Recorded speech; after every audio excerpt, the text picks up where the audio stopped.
Hello and welcome to Pods Like Us. I'm Martin Quibell, known to my friends as Marv, and at this time I'm speaking with David Rosen from the podcast Piecing It Together. Hey David, thanks for speaking with me today.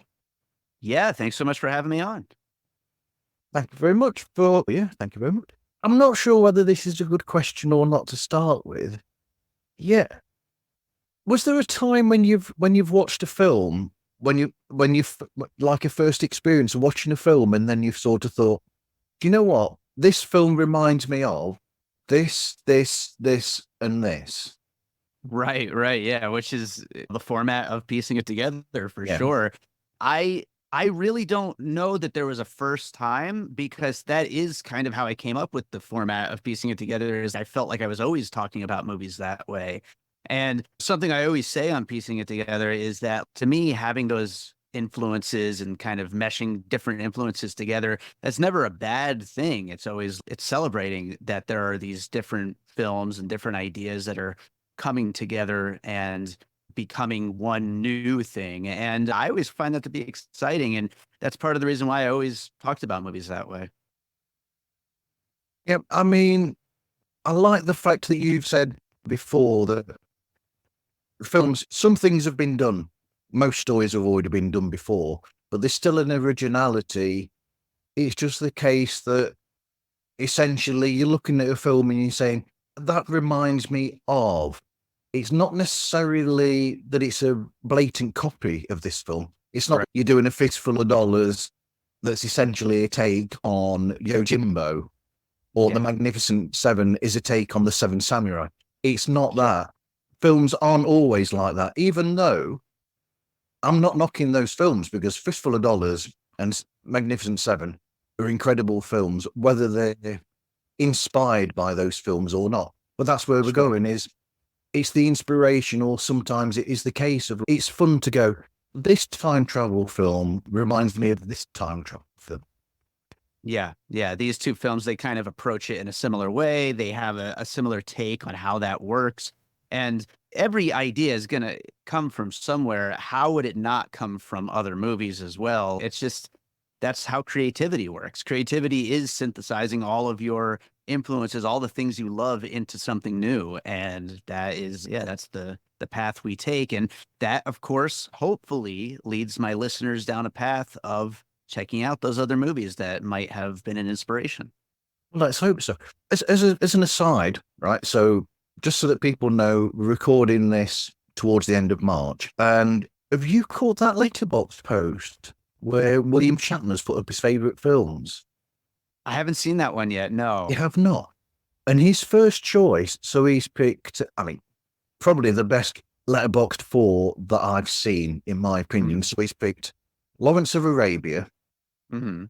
Rashomon, the original Okay. Kurosawa film, Goodfellas, Okay. and oh my God, what was the fourth film? And the fourth film was Jaws. There you Okay. go. I I mean, mean, that is 4 really good films to pick. those are classics, and those are all movies that end up coming up. We call them puzzle pieces on piecing Yep. it together. Movies that might have inspired the new featured film that we are talking about. Those come up as puzzle pieces all the time because they are so influential.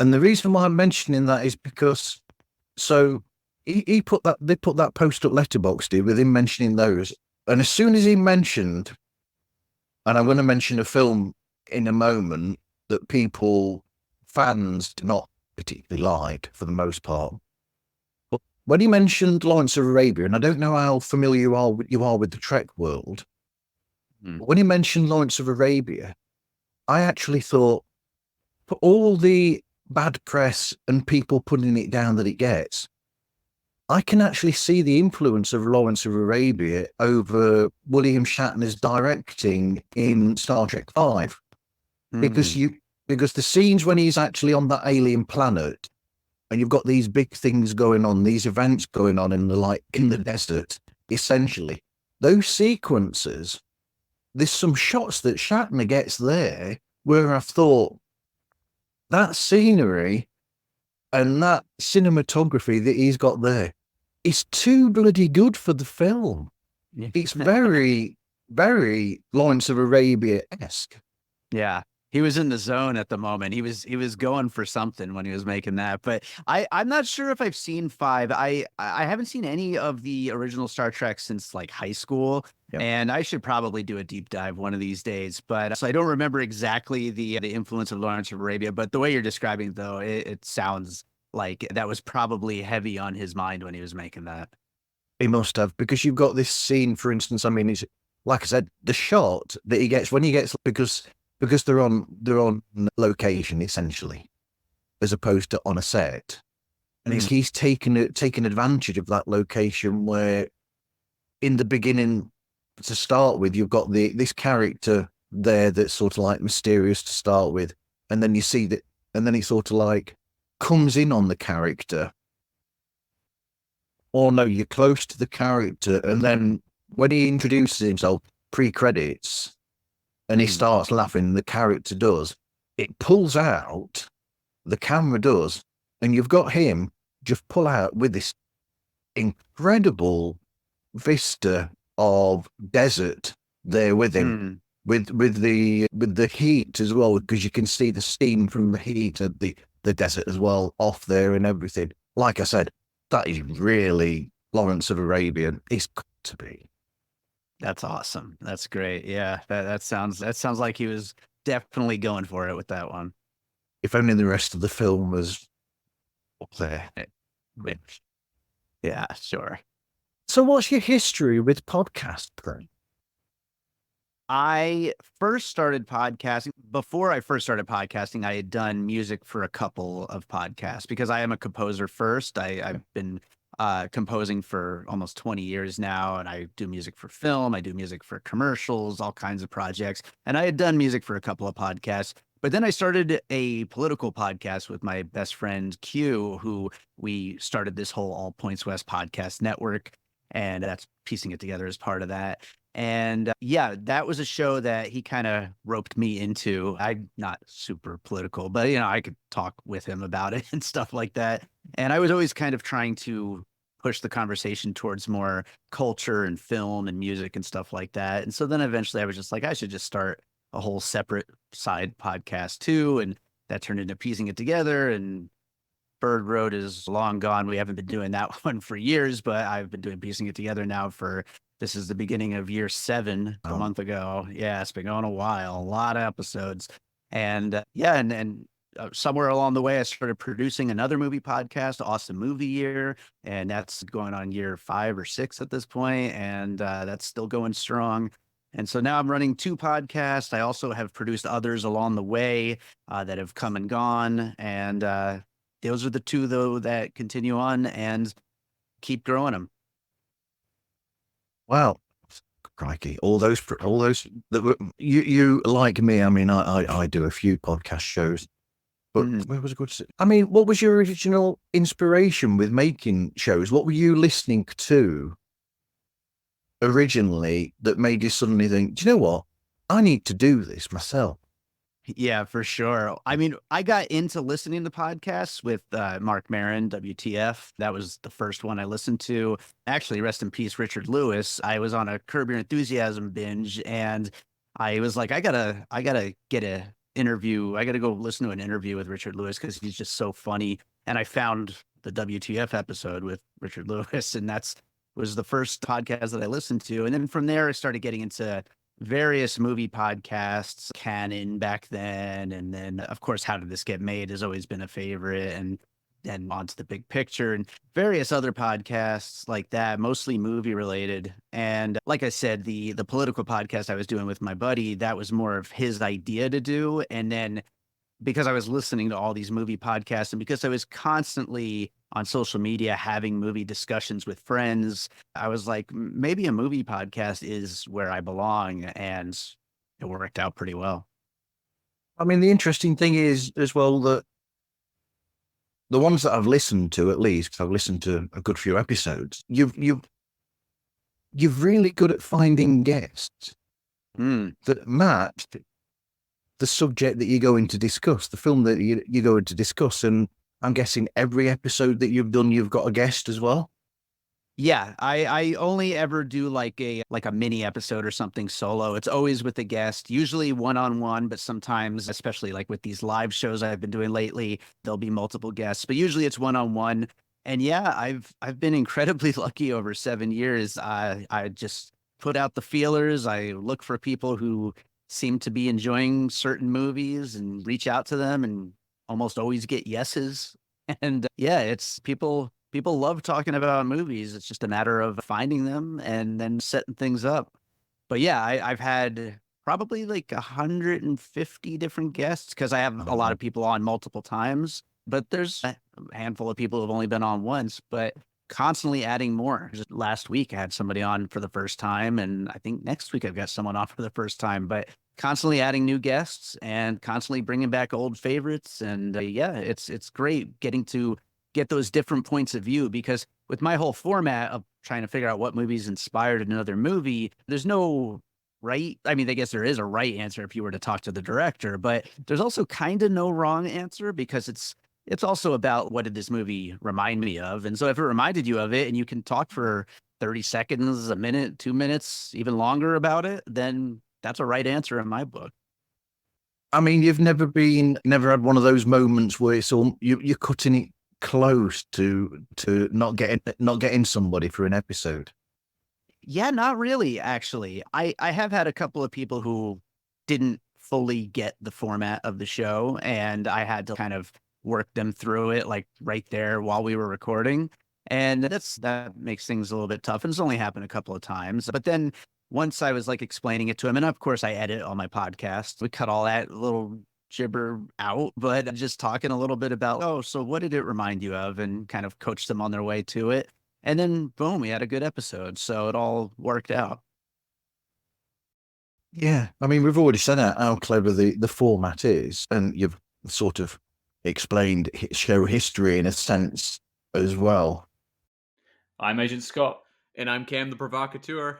And we're from the Spy Hards podcast. That's right, and you are listening to Pods Like Us, the podcast that also has the Midas touch. Hi, this is Zach from Belated Binge Harry Potter, and you're listening to Pods Like Us. I mean, how do you choose what film that you're going to discuss each time? Or is there sometimes an instance where you've got the guest and the guest will suggest the film to talk about? It is definitely both ways. It just goes from episode to episode. Usually what happens is I do tend to keep up with all the new releases anyway. I obviously love movies, otherwise I wouldn't start a movie podcast. And so I'm watching all these movies anyway. And when I'm leaving the theater, if I'm already thinking about a couple of puzzle pieces to jot down in my notebook, then it's time to start looking for guests. And I usually I'll pop open Twitter or whatever and see if anybody I know was particularly into that movie, or maybe I remember that somebody had mentioned previously how much they were excited for that movie. And so I might reach out to them. If I don't have someone in mind, I might just, put a post out there. Hey, I loved this new movie. Anybody interested in talking about it with me on the podcast? And usually get a response or two. And then sometimes I already have somebody in mind in advance, or somebody lined up in advance. Somebody that has been wanting to be on the podcast is like, hey, for example, I've got somebody lined up already for The First Omen next month. When I was talking to them about 3 months ago about finding a movie to get them on the podcast for, they were like, how about The First Omen? I'm a big horror fan. I love the Omen series, and maybe we could do that one. And so sure enough, we'll be recording that in a couple of weeks here. But yeah, it really kind of goes both ways. It's just a matter of, I want to obviously keep getting episodes going. And so I keep watching movies and I keep reaching out to people and just keep that conversation going back and forth. Now that's interesting because I've only listened to episodes where you're talking about modern films, but the Omen, that's a film from Is it 70? 76. But 76. actually, the new one is called The First Omen. I know that's very Right. confusing. So we are. It is a modern film that we'll be talking about. Okay. But I actually happen to tonight at the time of recording. So I do something that I don't do very often, but I'm going to start doing it more often. Where it's called breaking it apart, and it's the Wow. same format of piecing it together, but backwards. And we'll take an older movie and look at what movies it might have inspired. And so we kind of reverse the format. And I've done about 2 dozen of these episodes over the 7 years. But tonight I'm recording one on the Bad News Bears. There you go. So yes, we do old episodes as well, or old movies as episodes every so often as well. And I'll probably be doing more of those in the future. You've preempted me there. I was actually going to say, have you done any episodes where you've done older films and discussed what those films have led up to or been inspired by that film that you're discussing? There you go. Yep. And like I said, it hasn't been a lot, mainly because there's so many new movies out that I want to cover, and there's just I only have so much bandwidth. But yeah, we did one on Jaws a couple of years ago. We did one on The Big Lebowski. There's movies from all of film history that we could eventually get into, movies that we think inspired all kinds of other things. So, what sort of research do you do leading up to each episode? So I actually try to do as little research as possible, only because I don't feel like I am like a film scholar doing this. I'm a movie podcaster. And so I try to just come up with this stuff on my own. I try to think about the movie and think about what other movies I've seen and what could fit in there as a puzzle piece. But if I'm running late, if I only have a few ideas in mind for something, I will start to kind of like look up the history of the movie and look up that filmmaker and some things that they've maybe talked about in interviews, stuff like that. But I do try to keep my research light though, just because I want it to be off the cuff and I want it to just feel like two people who love movies having a conversation and not a fully researched, I guess, academic conversation or anything like that. Now, that being said, I don't know what my guests are doing. They might be on the day before they jump on the Zoom call with me. They might be reading entire histories, and I don't know. They can do whatever they want to get prepared, but that's just how I approach each conversation.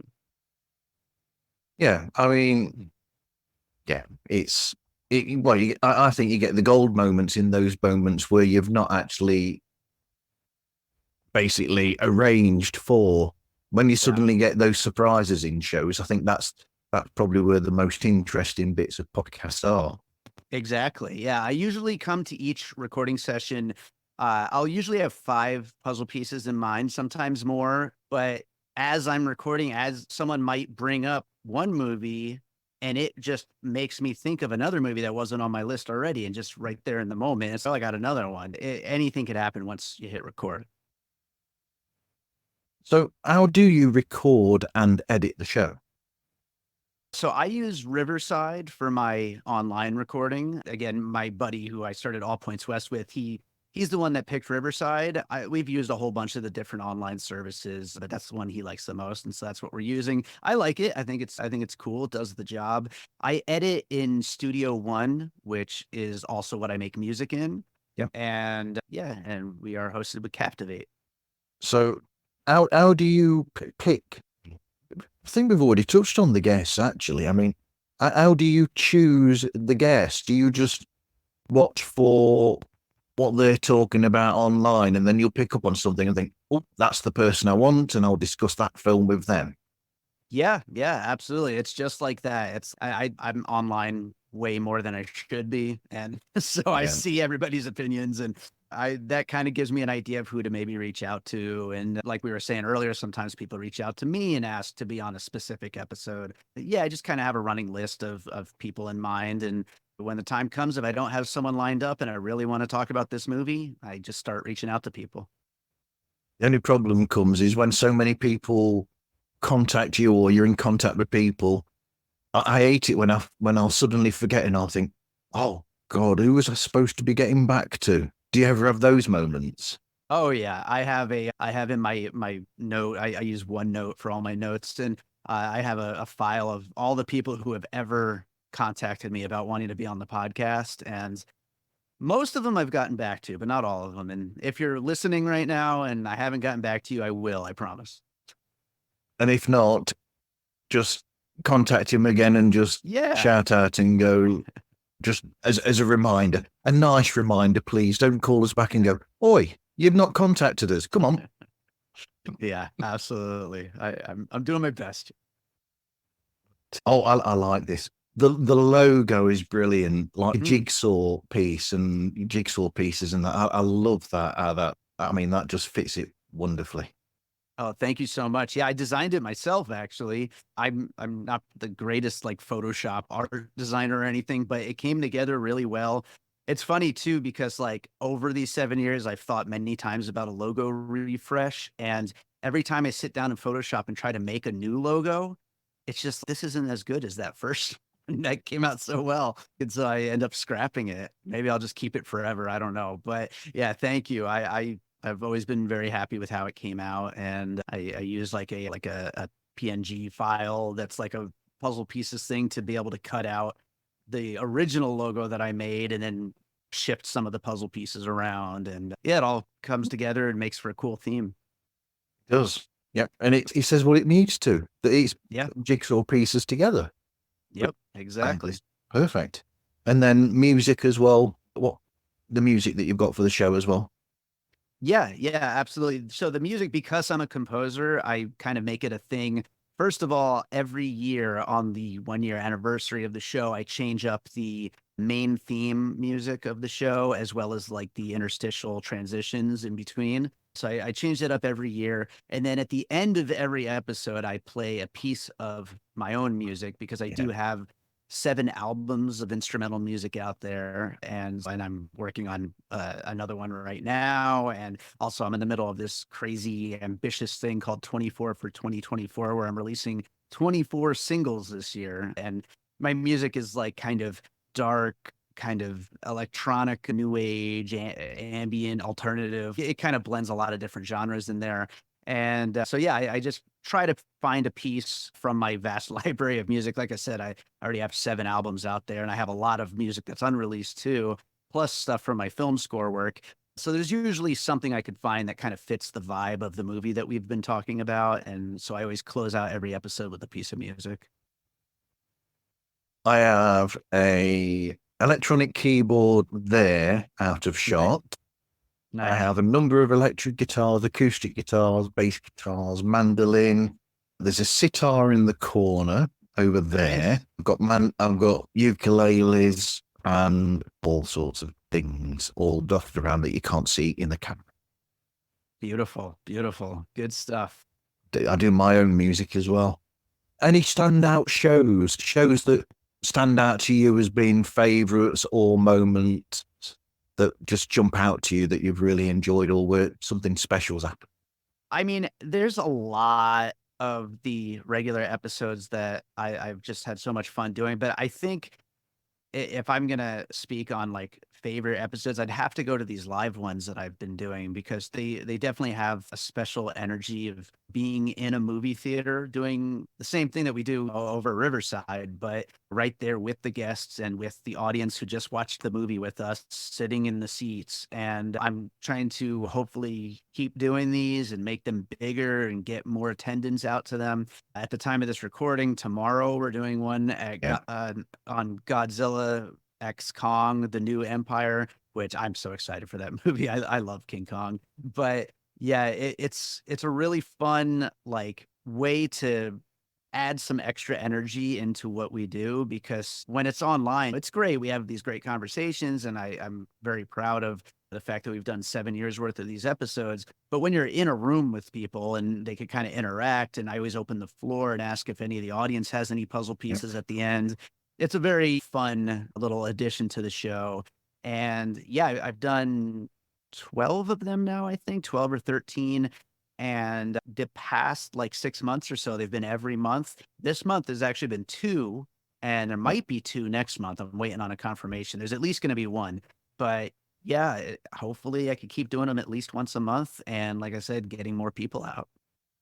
Yeah, I mean, I listened to the most recent live one, and there's something very different about it. Where in the normal episodes, I mean, I call them normal. Every episode's different, but you've got the 2 or 3 of you there discussing this film and all the pieces there, and there's, even though it's an open conversation, you both, or you are very much in that sort of mold where it's something that you're used to doing. You're used to doing this, talking about certain things, about these films and this and that. So you're both seasoned and you know what you're. But to do it in that sort of thing, I got the feel that it was, like you said, there's a bit of life to it, and it adds a bit of something to it where people in the audience, like you said, they'll shout out titles. And I think there was one where they shouted it out and you said, "Oh, good pick," and that you'd not thought about. And it's something about, and then that brought you into another conversation, essentially, about that pick that they'd chosen. And you spoke about it for a few minutes, and it was just, it is great to have that liveliness to it. It's like a live stream almost. Yeah, absolutely. And usually when I record an episode, it's at least a day, if not 2, 3, 4, a week later after I've seen the movie and I've had time to think about it, come up with my puzzle pieces, think about any other thoughts that I want to bring up or anything like that. Whereas this is literally in the theater right after the credits finish rolling. And so you got to think on your toes, and hopefully everybody ends up coming up with some good stuff. But if they don't, it's not like I'm paying them. It's fine. I'm sure we'll have a fun conversation regardless. And yeah, so far so good. They've gone really well. It works because, I mean, I'm one of those people who, I have a lot of good memories of going to the cinema with friends and with family.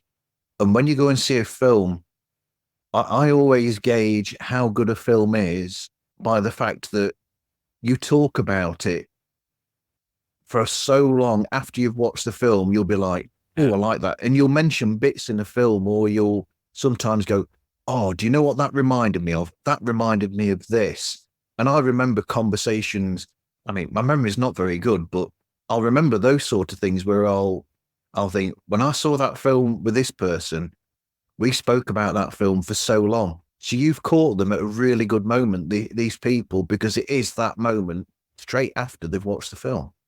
Yes, absolutely. I love that. And that really is like the sign of a great movie, that you want to talk about it with people. And we're right there with our microphones ready to do it at these live shows. Yep. Sometimes you debate what films people talk about for a long time.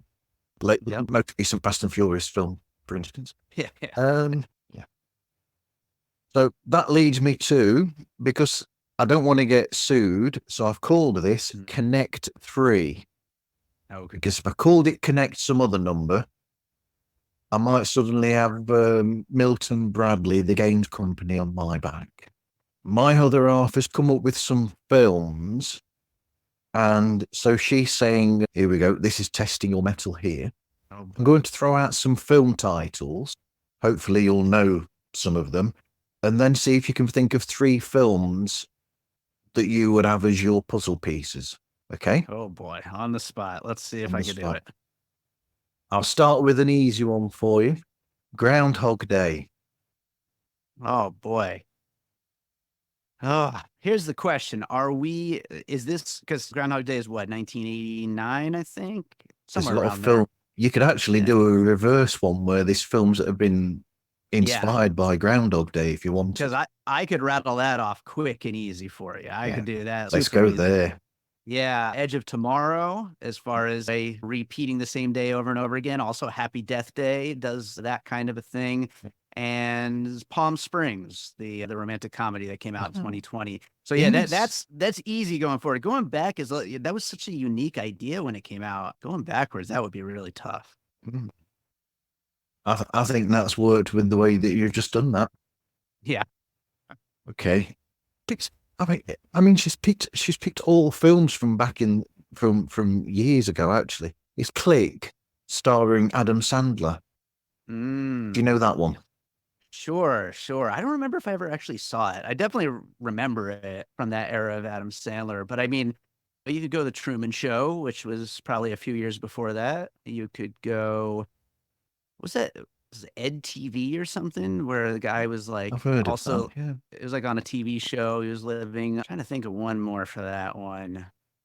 That one's definitely a little bit tougher. I mean, this might be a little bit more out there, but I'm kind of thinking because his remote control is able to like control stuff, and so you get into this wacky like comedy sci-fi. I'm thinking of Bill and Ted: Excellent Adventure, having this weird, unexplainable sci-fi thing to bring in the comedy. So maybe throw Bill and Ted in there. I mean, with the Bill and Ted thing, especially the first one, Mhm. you've got this thing where they're saying, right, we've got to make sure that this happens. So when we go back, we've got to come back to this time and do this so that this can happen there. And there's all that playing around that Adam Sandler does with Click as well, where he'll go rewind and he'll do something to. There's all that possibility as well in there. So that's a good shout. There you go. Right on. Oh, like I said, all these. I mean, if I keep going with these, like the Dead Zone. I've never seen The Dead Zone. That's a Okay. blind spot for me. Let's go for a more modern. Actually, go for a more modern film or esque. Actually, I'm going to throw a bit of a curveball here because I can see elements from other things in something like Watchmen. Okay. Okay. This is almost like a noir-esque Sure. Yeah. portion to the Watchmen. I mean, when The Watchmen came out, like I was even thinking that it reminded me so much of Sin City, which of course is the same artist. But as far as a movie being able to pull off those kinds of visuals and like recreating a comic book in that very specific comic book way. So I think Sin City would be the first one to bring up there. I don't know. I'm trying to think of other things for something like that. I mean, it's so very specifically Watchmen. It's a unique thing. I'm trying to think of something that's more satirical, maybe like a RoboCop or something where it's like action, but it's also a satire of everything going on in the world at that particular moment. So maybe RoboCop is a second one. Definitely blanking on a third one though here. I don't know. Did you have any for Watchmen? Are you ready for an interesting one? I'm not sure. Who Framed Roger Rabbit? Oh boy, there you go. Okay. Yeah. Because you've got Eddie is there trying to, much like Rorschach, he's trying to work out who killed this person. And he's also a detective, like Rorschach is a detective essentially as well, private investigator. They're both investigating a murder, and they're both doing it in a very 1930s Philip Marlowe style as well. Yeah, absolutely. That noir influence on a big cartoon kind of a thing. Like, that definitely, I think it's a great one. Absolutely. And let's think of another more recent film. Doing my head in here. In fact, could you think of some films that have been inspired by something classic like Dirty Harry? I think we could just name 3 Liam Neeson movies from the last 15 years. We'd be set. That's super easy. I would also throw in that Bob Odenkirk film Nobody, throw that one on the list as well. That one was great. But yeah, I mean, any kind of dirty cop, kind of like revenge, kind of like hard-boiled thriller kind of thing you could throw in there. But yeah, those Liam Neeson ones, I mean, they're really trying to keep him going. So he's got another one. I think he's got one a year for the last 15 years, maybe even 2 some years. I mean, all of these films, it's like, is there something about walking the tombstones or whatever it's called that he made? And then there's that non-stop or whatever it's called, where he's on the plane. And essentially they're all taken, but with different characters' names. Basically. And he keeps getting to do them, and dads everywhere show up. I always have to take my dad there. So. And 50-something plus aged women who fancy the pants off Liam Neeson as well. There you go. He's gonna be in a Naked Gun reboot next year. That will be interesting to see. He's a great choice, even though I don't think there's any reason to reboot The Naked Gun, but he is a great choice for it. He's clever doing that because it reminds me of, I mean, people won't know this, but Leslie Nielsen, he's famous as saying that up until he made the first Airplane film, he was actually a straight actor. Exactly. He didn't do comedy. Mhm. And so it's interesting doing that with Neeson because he's so used to Neeson being buttoned up and straight. He's an actor. Yeah. And then suddenly to put him into this humor thing, which I have seen him in little bits of skits and Sure. here and there, where you'll see this comedy side of him and you think, that's very good. So Yeah. I think they've actually done possibly a good pick there. I completely agree. Yeah. As much as I don't know how you can redo The Naked Gun, especially without Leslie Nielsen, I think he's probably the single best choice you could make for that role. So I don't know how they could make it without the Abrams brothers and Zucker, to be honest. I know. It's going to be tough. Very. Hey, this is Jeff Cummings from the Best Song Podcast, the show that is telling the stories of every song nominated for the Academy Award. You're listening to Pods Like Us. Hey, it's Rena, host of the Better Call Daddy show, where I interview guests, share the stories with my dad, and then he weighs in. And you're listening to Pods Like Us. So, if someone was starting a podcast of their own, what would you suggest that they do, or what sort of advice would you give them? My advice is always, it's kind of the same with music too, actually. This is something that I've said before, but just start doing the thing. And you don't have to put it out right away. Like the first recording does not have to be your first episode, but just start doing it, because as you're doing it, that's really how you learn how the ins and outs of it go and how your show is going to work and what your best practices are going to be. And if it comes out good, that first one, hey, you got yourself an episode, great. But mainly just sit down first, of course, figure out what you want to talk about. And it better be something you really want to talk about a lot, because otherwise you are going to be bored to hell trying to do this week after week after week. So make sure it's a topic you really want to talk about a lot, and then do it. Just sit down and do it. Find somebody to talk with, or if it's going to be a solo show, just do it yourself and start recording.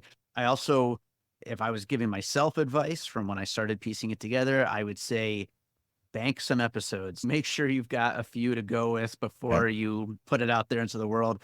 I put my first episode out, and then I needed to record another one that week, and then I needed to record another one the following week.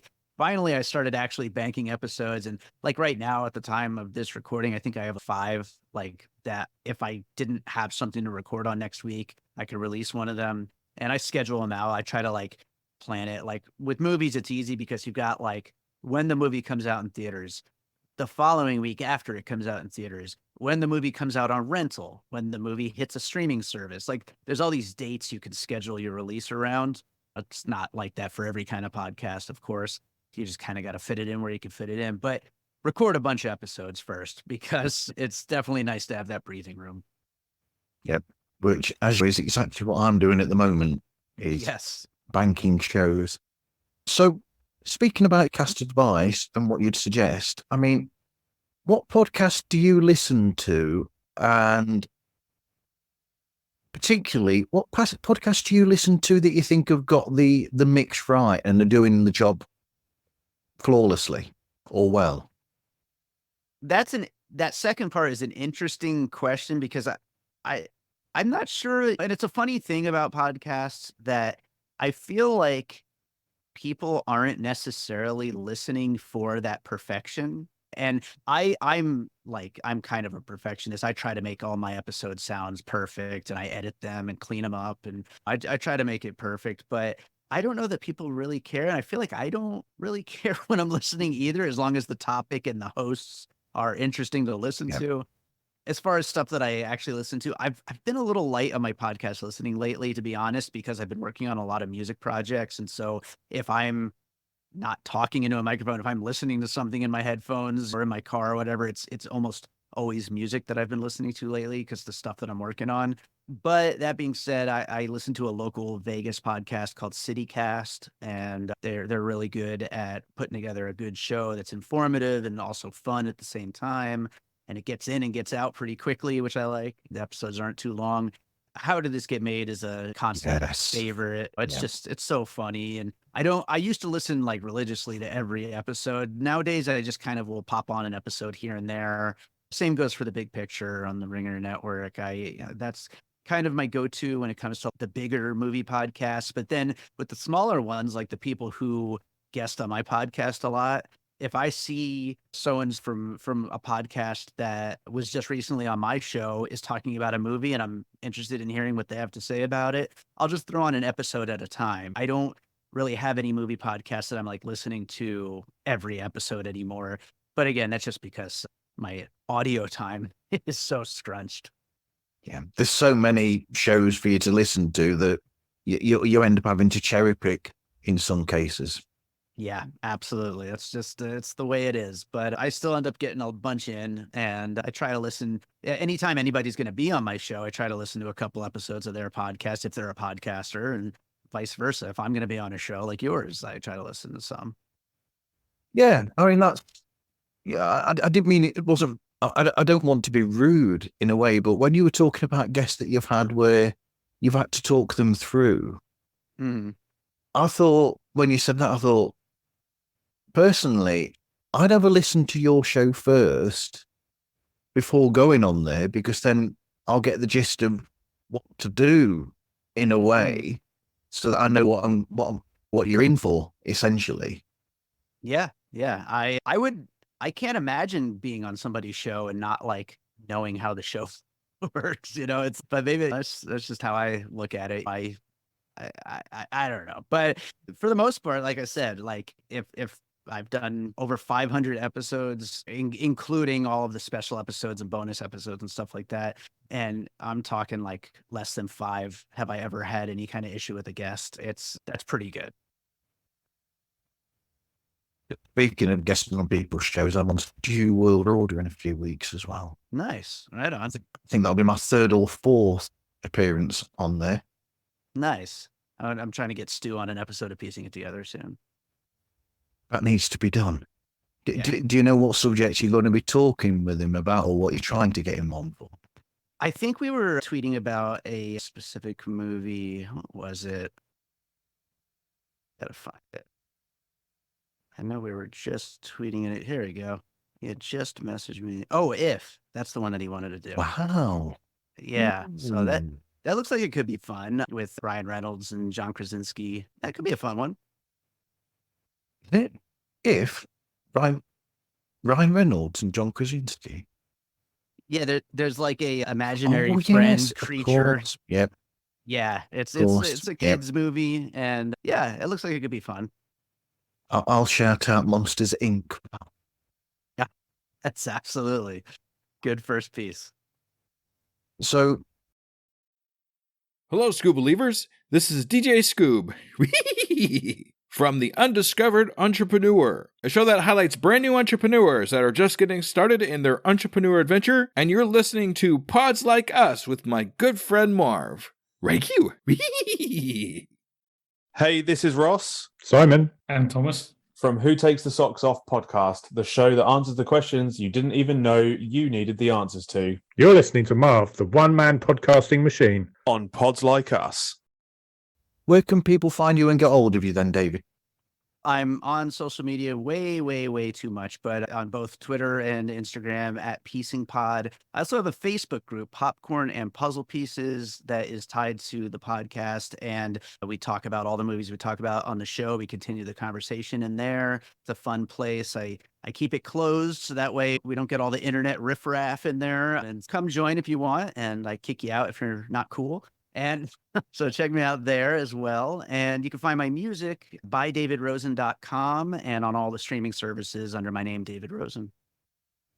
If you go to the website, you will find episodes that have been archived, because I found that I've been able to listen to the early episodes through the website, because if you go to something like Apple Podcast, they only go so far into the past. but you can get the archive if you go directly to the website. Is that piecingittogether.com? It's piecingpod.com, like my social media handle. It's So, piecingpod.com. Just to get everything out there for everybody. yep, absolutely. Anyway, thank you for speaking with me today, David. Yes, absolutely. Thank you so much for having me on. And if you ever want to guest on a Piecing It Together, I'm happy to have you. When I go to the cinema and watch a film, what we got? I'm trying to get around my brother to go and watch the new Deadpool with me, I think. Mm-hmm. Although I'm 50-50 over whether I'm going to like it or not. Yeah. It's hard to say with superhero movies lately. Yes. So I'm going to say a title now that is a relatively recent film, and I'm hoping that you know what I'm on about. Candy Cane Lane. Gosh, I didn't see this movie, so that's a tough one. But I mean, obviously Jumanji, it would be first thing to bring up. What other movies are people in like a board game, or I guess Tron, like in a video game? I don't know. Like I said, I haven't seen it, so I'm not 100% sure. I'm trying to think of people being sucked into a game, because I believe that's the Well, they're sucked into a doll's house, aren't they? They're made into like little dolls. okay. They go into a doll's house. Yeah. Maybe that. What was that one with Steve Carell where he's got all the dolls? Welcome to Marwin or something like that. It was a Zemeckis film, I think. But I don't know. Yeah, that movie looks very ridiculous. Was it good? Did you see it? It was fun. It was probably one. Yeah, I think Eddie Murphy's having a resurgence after he did that. God, what was that film he did the other year? He did a direct straight to Netflix film, didn't he? That was. Is it the Dolomite Is My Name? Yes. Oh, that's so. I think he's had a really good resurgence from that. That did his career a lot of good. Yeah. Yeah. I'd like to see Eddie Murphy do something a bit more serious, to be honest. Oh yeah, yeah. Remember 10 years ago or whatever when Dreamgirls came out and everyone thought he was going to get an Oscar nomination, and I mean, he deserved it. He was so good in that. He needs to do something serious again.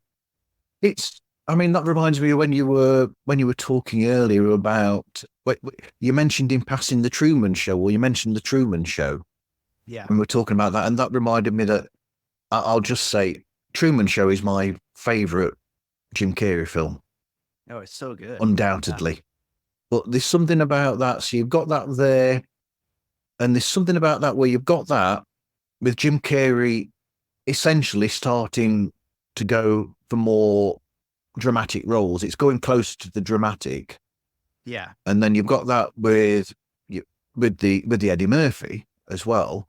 And then you've got Adam Sandler when he does something like, there's a bit of humor to the film Love, Rain Over Me, I think it's called. Have you seen that one where it's him and I'm trying to remember that actor out of the Marvel world, the coloured guy, because he's his friend in it, isn't he?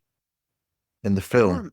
But that's a very dramatic role where Adam Sandler is playing someone whose wife died in the 9/11 attacks, essentially. Yeah, and there's something about when you get an actor that usually does a comedy role, and then when he does a role that's got more drama to it, and he pulls it off, there's something more interesting to that than there is with someone who normally does a character like that or does that sort of role. They put almost, there's more in there in a sense, or you get more from that performance. Absolutely. And we were actually just talking about it on the Ricky Stenicki episode, but like when a comedic actor does drama or a dramatic actor does comedy, either way, that is something really to look out for. A lot of times that's where a lot of magic happens. Yeah. It's a bit like when I still think that a film, I'll shout out, like Robin Williams, for instance, when he was doing dramatic roles like Moscow on the Hudson, I think that was probably one of his first dramatic roles that he did. And then you got him in, obviously, Dead Poets Society. It's a classic film. Sure. And not very often talked about, but I think 1 Hour Photo is a fantastic performance there. very, very creepy in that. Mhm. Yeah, that is a great, great movie. And yeah, he could do anything. He was so good. Missed him. Missed that guy. Brilliant actor. Mhm. I don't know what else to say other than that, Dave, but we got through all that very quickly. Hey, it's all good. Quick episodes aren't so bad, but like them. Yeah. My editor will love that. Yeah. Shout out to Scoob, who does Undiscovered Entrepreneur. He does my editing for me now. Okay, right on. Very cool. Yeah, we'll have a look and see what films are coming out, and I'll give you a shout about it, because my other half keeps trying to get me to watch films that appear on Netflix or on Amazon Prime that are new, and Yeah. things like, and Disney Plus as well. They seem to have a lot of films that go straight onto or appear on stream Yeah. very quickly.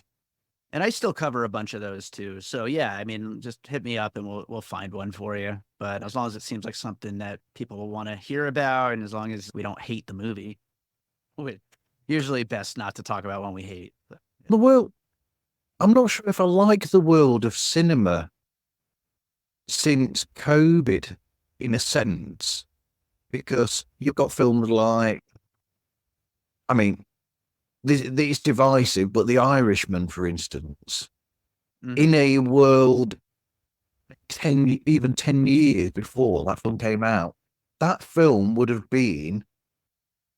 gone to the cinema, and it would have had a good run in the cinema. yeah. And so I'm not sure that I like the changing face of cinema. Yeah, I definitely don't. And I could go on a whole rant about it, but people just do not want to think about down the line by shifting all these attitudes towards just watch it for free on your couch. Everything is just going to get worse years down the line, and it's frightening. And plus, you got the AI conversation. There's a lot to not be happy about with the way things are changing with cinema, but it is what it is. Though we got to kind of work with it, and hopefully through our podcasts and stuff, shine a light on some of the movies people should be going out to see. Yep. Somebody needs to do a podcast or have a section on their podcast where they'll come up with films and they'll go, watch at the cinema, watch at home, or stay away from. And you need that sort of thing there. Because I think that's the thing now, is because cinema is so expensive in some ways as well. People are more picky about what they'll go and watch. Yeah. But to me, there is no experience like going into a dark cinema there with other people and having that experience there. Yeah. It's not the same being at home and watching it on like a monitor on your screen, on your computer or on the television or anywhere. It's completely different, and there's something very special about being in a cinema, going and watching a film with other people. Completely agree. There's nothing better than it. And that's part of why I love doing the live shows now too. I mean, that's why I'm happy there's certain films that I thought, I'm glad I saw those at the cinema. The Green Mile, that is a cinema film. Sure. Oh yeah. All sorts of films. Yeah, I'm trying to think of some other films. So all sorts of films. I saw the first Ghostbusters at the cinema. Oh yeah, I saw a revival screening of it in the theater, and that was really fun. Me and my two older brothers, we saw Ghostbusters at the cinema when it came out, and then we finished watching that, came out of that, and then half an hour later, Gremlins started in another room. So we went from Ghostbusters to going and watching Gremlins. What a year. Anyway, you can find Pods Like Us on Facebook, Instagram, TikTok, Threads, and Twitter. That's now known as X. You can contact us through podslikeus@gmail.com. And we are on Patreon, patreon.com/podslikeus. Thank you everyone for listening, and hope you listen again to another episode of Pods Like Us.